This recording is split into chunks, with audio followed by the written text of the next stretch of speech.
I'm going live. I don't know when I'm going live. If you heard me sing Cut Creator by LL Cool J, then I went live earlier than I thought. And if you didn't hear that, boy, you wouldn't believe how good I am at doing Cut Creator by LL Cool J. Right? Here we go. We're going straight in today. Hi, 10 people. My goodness. Seems like yesterday there were only 13. Stop it. Don't stop it. You guys are great. If you're here for the first time, I don't do a lot of chatting during the show, but stick around because I will talk to everybody afterwards if I can. Hey, everybody. Wow. Okay. Hi. No, I'm going to ignore that for about 20 minutes.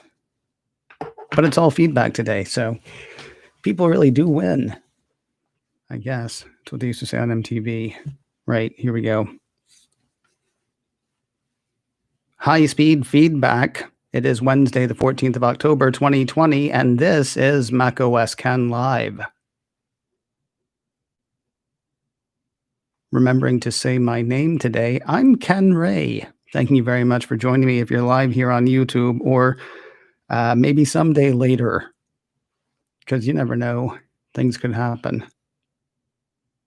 Yesterday, we sat here and talked about my thoughts on the high-speed event. Of course, Apple had their high-speed event earlier this week. Yesterday, some call it. I call it earlier this week. Both are correct. They introduced the iPod. Nope, they didn't. They introduced the HomePod Mini, and they introduced, of course, 4 5G iPhones. And I asked for everybody's comments on those. I said, leave comments here on this video or send me email. And look what happened. People actually wrote in, which is exciting. So we're going to talk about that. That is the second half of the show. And the first half of the show, we're also going to talk about those comments because we got a lot of them.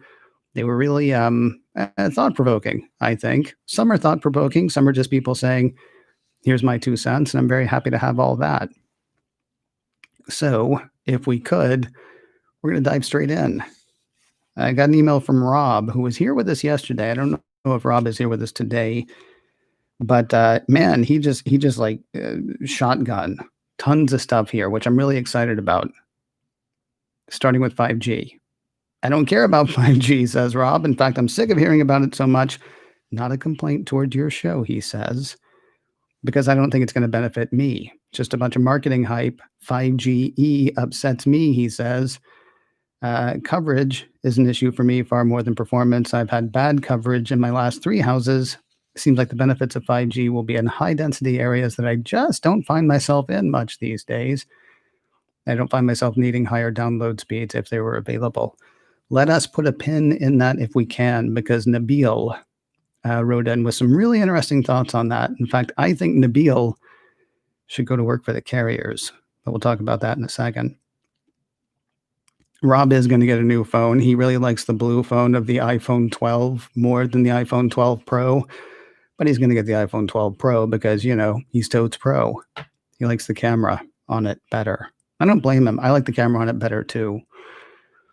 And I'm not getting an iPhone 12 just because of the color. But if I were getting an iPhone this time around, I would be getting the iPhone 12, and it would be a combination of for the color and the price. Because, you know, saving $200 to $300 depending on which phone you go with.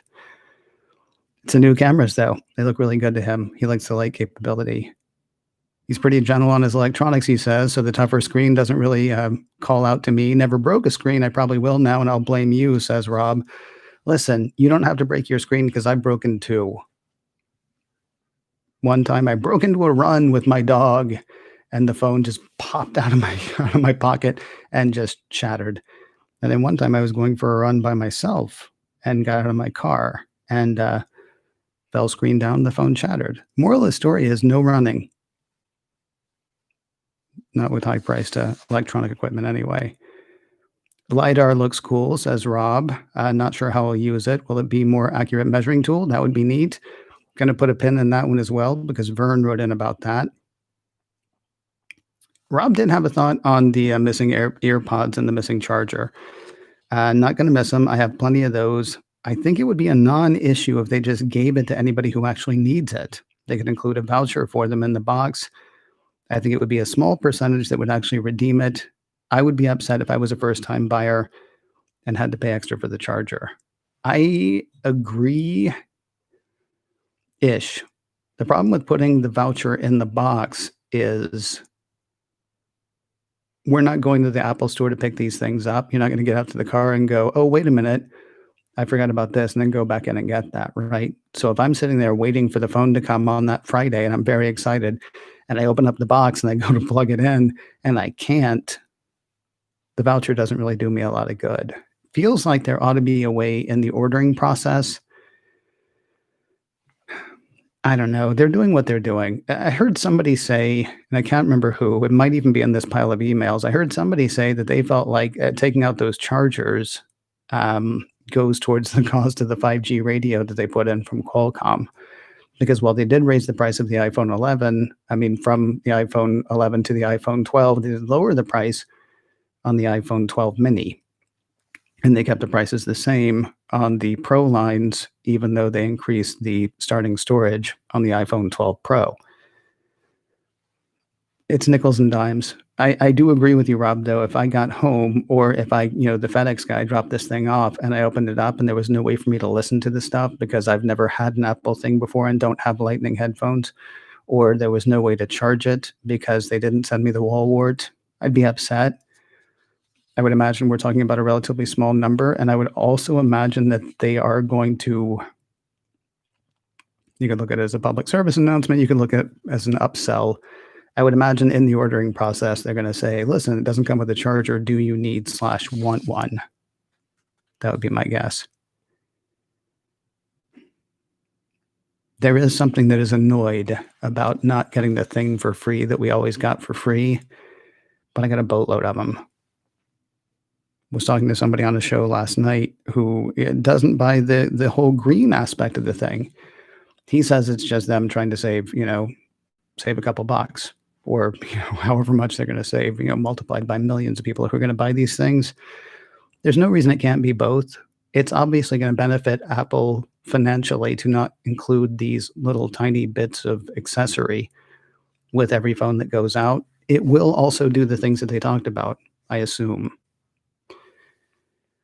When the airlines started talking about how much money they were going to save in fuel every year by using an iPad versus the heavy flight bags that they used to carry, I don't think it's not true that Apple is not going to cut down on emissions by being able to put more of these things on a pallet. It's funny because there are so many different things tied to that. Are they actually able to keep the price of the iPhone a bit lower because they're no longer including those things? Will it actually reduce waste? Is it actually going to be better for the planet? Versus how upset is somebody going to be that they don't get another free pair of headphones? It's a thing to complain about. It'll be a complaint certainly for the first couple of days. After that, I think it becomes a non-issue. Finally, Rob says, HomePod Mini looks nice. I'm curious to see how it sounds. Hopefully better than the Echo. Echo? I'd like to have an additional speaker for my office. I have HomePods in my living room and bedroom now, and I'd like to be able to hear stuff as I move through the house. $99 seems like a good price to me. I agree. I'm thinking I'm probably going to end up getting one for the kitchen. I've got one HomePod. It is not centrally located.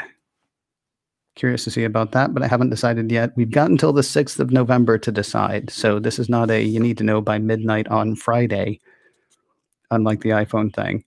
Rob, that is a ton of great stuff there. And listen, you write anytime you want to. I thoroughly appreciate it. Thank you very much. Now, I said Nabil had some interesting thoughts on 5G. I have been, if you've been watching this or listening to In a Few Minutes or catching me on other shows, I have been wondering what the magic thing is about 5G. And I think Apple did a good job explaining it yesterday if I could get myself out of my own head. Because what I said, I believe, on Mac Voices yesterday was that the two things that they showed me where 5G would be beneficial is if you were a video editor or if you're a brain surgeon. Literally, those were the two things that they showed.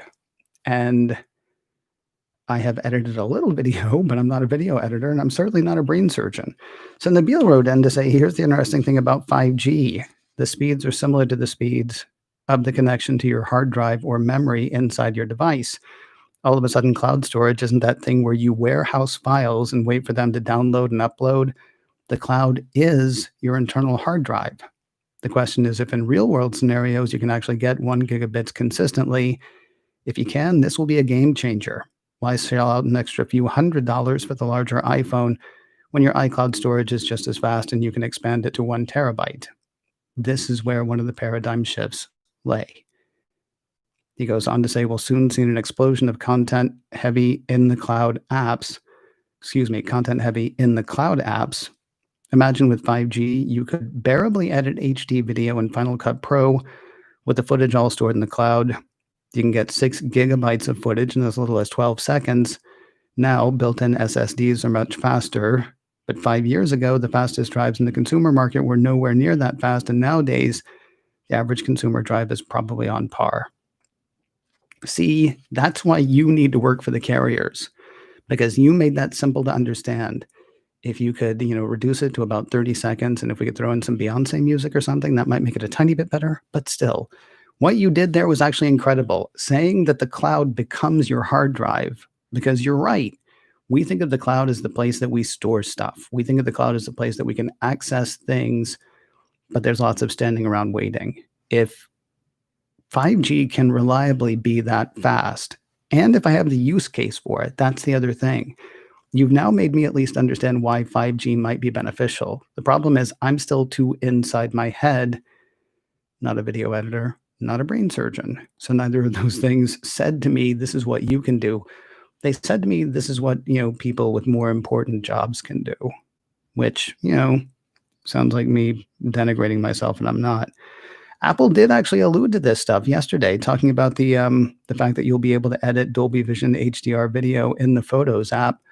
Again, though, I still think about that as storage. And then they said, well, and sharing it will be easy because 5G. Like we talked about here yesterday, it's really not incumbent upon Apple to make 5G palatable to people. Apple has done what they need to do as far as 5G is concerned by making it a thing that is now in the iPhone. You don't have to choose. You don't have to decide. All you have to decide is which new iPhone you want. I guess technically you're kind of deciding, do I even want 5G? Because you can still get the iPhone XR, iPhone SE, or iPhone 11, none of which has 5G. If you're buying a new iPhone, though, a new iPhone, you're getting 5G. Apple's work there is done. They don't have to sell that anymore. They have to wait for people to get on board. They have to wait for the carriers to make people understand why they need it. And then Apple can start jamming many, many, many more services at us that rely on 5G and make us all hate our iPhone 11s. I mentioned in Rob's email, he had a question about LiDAR. Well, he had a comment about LiDAR. He wasn't sure why he would care. Vern wrote in, one thing that the LiDAR sensor gives us is a true depth sensing for the rear cameras, making focus more certain even in low light. So the LiDAR sensor also aids in the pursuit of photography. This means that, say, portrait shots will have more definitive depth data, and the iPhone won't have to do as much stereoscopic guesswork as to the distance of various background elements of the shot and using lenses of differing focal lengths. Okay, that wins. I get that, especially for people who are buying the iPhone 12 Pro. I mean, again, the people who are buying the iPhone 12 Pro are either buying it because they're into the photography thing, or they're buying it because they want the most expensive phone they can afford, because they want to be pro, and so they're going to get the pro device. Either way, that's great that that's there. The only thing that I'm concerned about not having LiDAR, although I'm hoping by the time I need LiDAR, it will make its way down to the consumer level phone, I guess we'll call it the iPhone 11 or the iPhone 12 versus the Pro. The only thing I'm concerned about is the same thing that I had with the true depth camera in the iPhone 10. That phone cost $1,000. I wasn't going to spend $1,000. Didn't care. Didn't need Face ID. But then they did things like the the Animoji that you could only do with the true depth camera. Then they started putting in backgrounds for clips that were only for the that could only happen with the true depth camera. And suddenly I felt like there was something that I was missing out on. I hope by the time Apple starts using LiDAR in a way that is going to be appealing to the general consumer, it'll be in the general consumer device. I hope. Who knows? It's possible that LiDAR just stays a tool for other people, for developers, for photographers, for people who are, redesigning homes or mapping out areas or something like that. Maybe we get the benefits of the pros having LiDAR. Although we're going to have LiDAR if we're going to have real augmented reality, which I know the consumers are going to have at some point. I say I know. That is fingers crossed. I know Apple wants consumers to at some point. Vern's concerned that the iPhone 12 Pro Max will not have the battery life of the iPhone 11 Pro Max, but his wife, I love this, by the way. Thank you for sharing it, Vern. His wife has already called his iPhone 11 Pro Max because, see, she's got an iPhone 7, and the battery on the iPhone 7 is crud. It only lasts a couple of hours, but she doesn't want to spend money getting the battery replaced. So Vern has to get an iPhone 12 so that his wife can have the iPhone 11 so that she doesn't spend money on technology. Because apparently Vern's iPhone is free. I'm so glad he shared that. I thought that was hilarious. Finally, he still thinks that 5G is basically a con. And honestly, I think the savings from the power brick and the earpods are going to Qualcomm's coffers. That's probably what I was thinking of earlier when I said they might be saving a couple bucks here and there to make the phones as palatable price-wise as they are. Oh, palatable. See, that's... Anyway. Oh, and also saving money on the OLED display, right? The OLED display. I know I said on macOS, Ken, that what I'm most excited about is the blue color. That OLED display. I did my first interview about OLED in 2000 when I was working at Tech TV Radio, when it was still called ZDTV Radio. Did my first interview about OLED in 2000, and the guy swore to me that they were ready to go with screens like in the next year or two. I know we've had the TVs for a while, but I'm finally to a place where I might have something that's an OLED screen. That'll be in my iPhone 13. Also, on my concern for the safety and well-being of Lisa Jackson, Vern assures me that they must have windows so they can get up there. I'm sorry, hatches so they can get up there and clean the windows. I don't really think she's still up there, but if somebody wants to fly a drone by and make sure, that'd be fantastic. Got two more bits of feedback that I want to get to in just a moment, but first I want to tell you about something else I did yesterday. Chuck Joyner was kind enough to have a ton of people on Mac Voices Live, which is being turned into a podcast. In fact, the first episode or the first half of that is available now. I assume it's going to be 2 parts, although it was only supposed to be an hour and we went an hour and a half. So it's possible it'll be 3. I don't know. Interesting group of people there. Brittany Smith, Kelly Gamont, Mark Fuccio, David Ginsburg, Jeff Gamet, Frederick Van Johnson, Chuck Joyner, of course, him being the host of the show, and me being a wise guy. MacVoices.com. If you haven't checked out the stuff that Chuck does, he interviews everybody. He used to be the hardest working man at Macworld because you didn't get to hang out with Chuck. You would see Chuck interviewing everybody on the floor, every vendor on the floor. Chuck has a constant stream of other podcasters, developers, just runs a gamut. Check out his stuff, starting with the show that we recorded last night, MacVoices.com, also available as audio podcasts and video podcasts. There's a Facebook group. There's, YouTube stuff. It's kind of like I said about me yesterday. Throw a rock, you'll hit Chuck Joyner. Don't throw rocks at Chuck Joyner, though. He's a nice man. He deserves better. MacVoices.com is the thing to check out.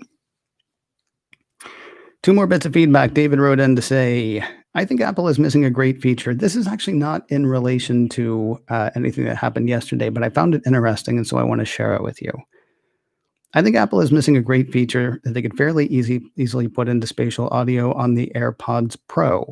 Outside of encoded movies, I would like to see it work with regular music, says David. I've been playing with surround sound since the 70s when it was nothing more than a delay, and using computational audio, if not an already existing codec, Apple could fake surround that would sound amazing. I've heard stuff from 2-channel sources that sound terrific in headphones that put you in a different size space with expanded soundstage drama. I'm misreading that. I apologize. I should have read this again or maybe rewritten it a tiny bit. I get what he's saying, though. He says, if you've heard binaural recordings, you know that they sound scary real, and it's impossible that they can specifically play sounds in a 360-degree area from a 2-channel source, but they do it. If anyone could put this together, it would be Apple, and someone could probably do it in time for the November event. No hurry, right? There are two things I'm thinking about really quickly. I went to, I can't remember if it was MGM Studios at Disney. It's now Hollywood Studios, I think, because they stopped their deal with MGM. It was either that or it was Epcot, but I'm pretty sure it was MGM Studios. And they had this booth that you went into and you pushed a button while you put on headphones. None of this is stuff anybody's ever going to do again, by the way. You would go into this confined space that somebody else had been in. You would put on headphones that somebody else had worn. You would push a button that somebody else had pushed. But then the lights would go down, and it started this whole thing where you're a new executive at Disney Studios, and you're going to meet the boss that day. And these guys came in, and they they were moving around. They were moving papers. They were moving a different space. You got a haircut because you had to look good for the boss. And it was the haircut that got me because it was right here. I could hear it right here. The sound was so clear and so crisp, and it was so well placed, and it was just stereo headphones. That's all it was. Everything David's talking about is something that we've been able to do for, well, I went to MGM Studios in 91, I think. So this is technology that's existed for a while. I will tell you the one thing that worries me is that people would think it's broken because it doesn't sound the way it always sounded. I had a friend who got a brand new TV 5 or 6 years ago, and it was like when I walk into Best Buy or Circuit City back in the day, how they would have like the highest contrast and the fastest FPS or whatever, and it looked bad to me. It looked wrong. And my friend loved it because he knew it was the latest and greatest, and he had all the settings set exactly the way they said the settings should be set, and it looked wrong. That's the one worry I have about the spatial audio thing that you're talking about there. Otherwise, I mean, honestly, as an audio nerd, I think it's a great idea. I'd love to be able to play with that myself. There should be an app for that. Was that David? I was going to scold him. There should be an app for that, David. One last bit of feedback that I thought was kind of interesting, and I think it kind of speaks to a couple of things. Derek sent me a list of headlines that he said sounded negative. And I'm only seeing one of these that looks remotely negative, I think, which is not to correct Derek. It's more to just sort of look at it from our own perspectives. Like if you're used to all of the press about an Apple event being negative after the Apple event, you might be inclined to read a lot of the stuff as negative. Here were the 4 headlines he sent me. Why analysts remain bullish on Apple after the latest product launch, unless you're seeing that as negative because the implication is they shouldn't be, but they are anyway, because bullish is good. So, that's fine. Apple unveiled its new iPhones. Here's what Kramer and others think of the stock. Don't watch Kramer. You can watch Kramer if you want to, but, watch like 5 other things at the same time. Here are the 2 that I think might have looked negative to Derek. I'm not sure. From The Street, which of course is a Kramer publication. Apple, how to trade it after the iPhone 12 unveiling. And then the other one, Apple failed to market the iPhone 12 Pro to the average consumer, analysts say. My thinking on the how to trade it after the iPhone 12 unveiling is there are investors and there are traders. You don't talk to a trader about being an investor. I mean, if somebody identifies themselves as a stock trader, that's what they do. They're not necessarily investors. They may hold some stuff for a long period of time. And by the way, I know nothing about investing. None of this is advice. I'm just saying that headline doesn't actually look negative to me because traders trade. And so for somebody to say, hey, you trade stocks, here's how I would trade this one after this thing happened, that's not negative. That's just, if you're somebody who thinks that Apple is not a trading stock, but an investing stock, then it might annoy you that there are traders who trade it, but there are traders who trade it. The thing that I think is ridiculous, and I don't know who it was, could have been Tony Sacconaghi, could have been Rod Hall. Props to him, by the way. He's still got a sell rating on Apple and a price target of $80. Even Tony Sacconaghi needs a Tony Sacconaghi. Apple failed to market the iPhone 12 Pro to the average consumer, analysts say. No, they didn't, because they weren't trying. They were positioning the consumer phone for the consumers. They were literally positioning the Pro phone for the pros. I'm hoping to learn to talk one day. I got bored during the iPhone 12 Pro part. And I follow Apple. All the talk of video codecs and FPS and Apple Pro RAW all sounds really exciting to people who know anything about it. I am not someone who knows anything about that, and I got bored. They were not talking to the general consumer when they were talking about the iPhone 12 Pro. They were talking about the people that I talked about earlier, the people who are going to spend as much money as they can on the best phone they can get, even if it's way overpowered for anything they need. They may be buying it for prestige. They may be buying it for a status symbol. They may be buying it to future-proof. I believe it was Jeff Gamet actually last night on the Mac Voices said he's going to get the iPhone 12 Pro because he is not planning on getting another iPhone for another 4 or 5 years. I think it was Jeff. Might have been somebody else. So you may have somebody who's investing for the far future, wanting to buy the iPhone 12 Pro. You may have somebody who's got, more dollars than cents, more money than creases maybe, going ahead and spending as much as they possibly can because they want the status symbol or they want the good feeling. Or you've got video professionals and photography professionals. You've got people for whom this phone was actually built for, wait for it, the pros. To say that Apple failed to market the iPhone 12 Pro to the average consumer is like saying, it's like saying something dumb. I can't even come up with an analogy for it. It just strikes me as ridiculous to say that that was a failure. So Derek, I personally don't see many of those headlines as negative. Hopefully I was able to put a more positive spin on it for you. I don't know. Not that you need me to guard your feelings, man. You be you. And thanks to everybody who wrote in. Keep those coming. I had never anticipated doing a whole show that was based on feedback, but I love all of this feedback. Nabil, David, Rob, I'm forgetting somebody, and Derek. Who am I forgetting? Oh, Vern. Yeah. If I forgot anybody else, I apologize. I think that's everybody, though. You guys made this show possible, and you gave me a lot to think about, which I appreciate. And you gave me actually a longer show than I normally do. So kudos to every single one of you. I've actually got on the little clock that I made for this show, I've got feedback built in every day. So feel free to send your feedback anytime. Won't usually be a whole show, but I would love to address stuff that you have to say. A couple ways to do that. You can either leave comments on this YouTube video, or you can send me an email, info@macosken.com. Can't guarantee that everything will end up being part of something else, but I do guarantee that I will read it all. So info@macosken.com. Let me stop that right there. I guarantee right now that I will read it all. If this eventually gets bigger, I can't make that promise, but I'll try. Got the checklist tomorrow, got in a few minutes tomorrow, got macOS Ken tomorrow, got macOS Ken live tomorrow. I hope you will be a part of some or all of it.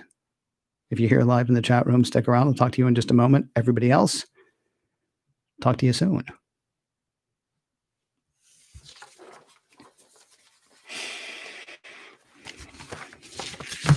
That's the part of the newscast, by the way, where they're waiting for the camera to go off. And so they sit there, they do their, got to straighten these papers back up because we're going to use them again. Nobody's ever going to use those again. Hang on a second. Let me stop this recording. And then I want to talk to you guys and gals. I'm assuming it's guys and gals I haven't seen yet. So let me get my glasses on so I can read, and we'll find out.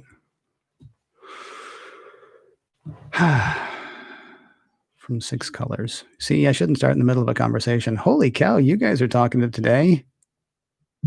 Hank, David. Thank you, David. Thank you very much for your email. I appreciate it. Bill, good to see you. Haha, if you use headphones, you probably get less feedback. Bill. Hey, Chuck Joyner, I was just talking about you. You probably heard, because there you are. Allison Pitt is in the house. Overdue for a new iPod. All right. All right. I see how you are. One slip up. I mean, and all the other slip ups. Bill's got an iPod Nano. I never got an iPod Nano, Bill. Every time one came out, I would think about it, but I had my classic iPod, and then, of course, I had the iPhone, and so I never got one. I wish I had gotten the one that's shaped like a watch. Not shaped like a watch. Well, it's now shaped like a watch. The one that people were using as watches for a while. Also wish I had gotten, sort of the long, thin, with the vibrant colors ones. I say I wish that, but then I go onto eBay and there's no shortage of them. And suddenly I don't wish it quite as much. It's the feeling that I missed it, that it's gone. Like the first generation iPod. Never got one of those. $1,000 for a phone and no way to plug it in.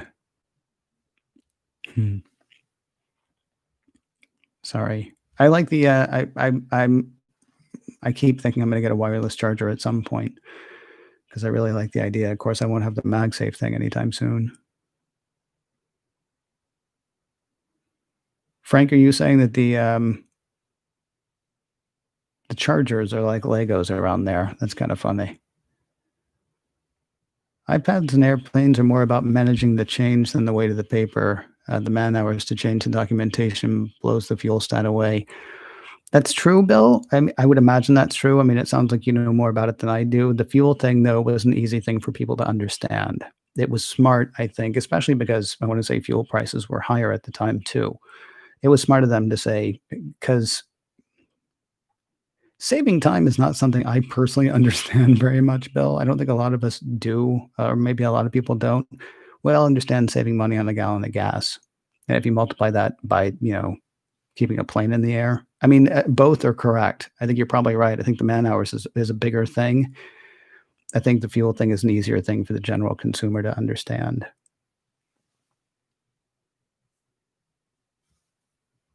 Going through reading everything. The problem is I can't keep track of the threads. I apologize.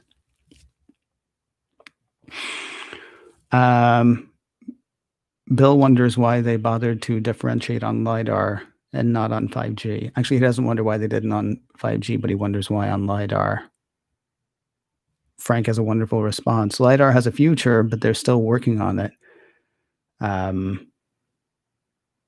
Yeah, it could be cost, Bill, right?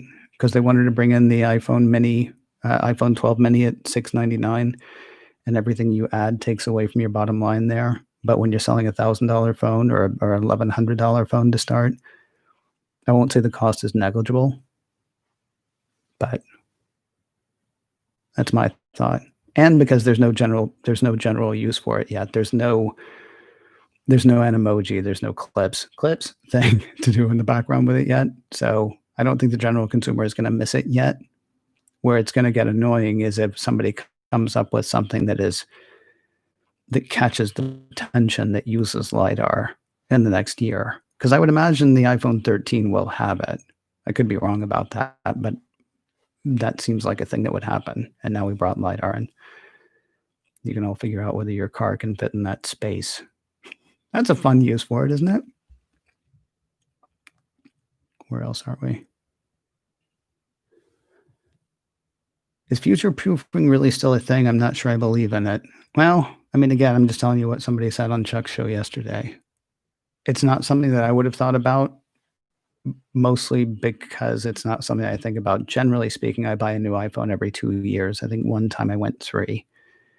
So I don't really worry that much about future-proofing. Then again, though, I mean, if I was spending $1,100 or more on a phone, I probably would, unless I just always had $1,100 to spend. So I don't know. One person says they do. Narda says this was a fun show. Thanks, Narda. I appreciate it. Chuck's already left. And here I was about to say something else nice about him.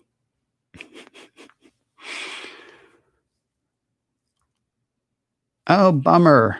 Oh, Web. Well, it's okay. As soon as I stop this, it'll be available to show again or to see again. I'm sorry you missed it, though.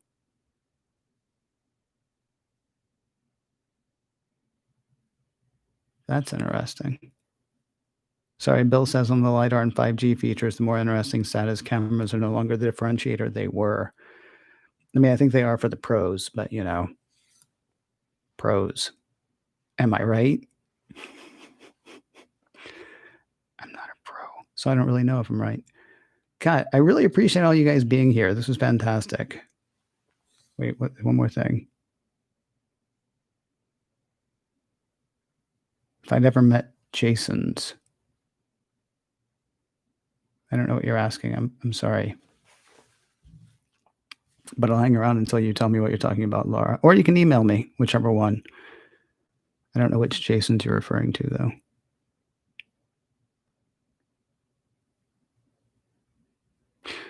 Oh, no, I have not. I have not. Have I met Jason?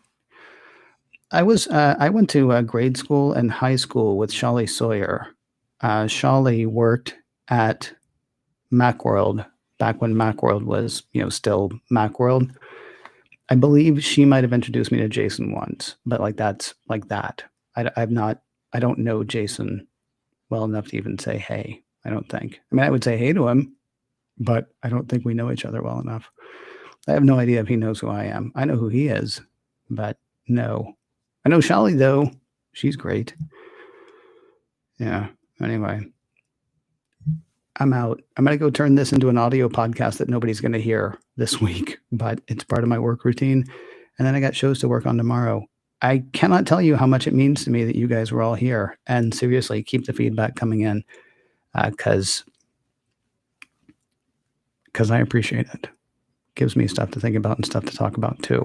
Right? I'm out. Take care, everybody. Thank you very much. We will talk tomorrow.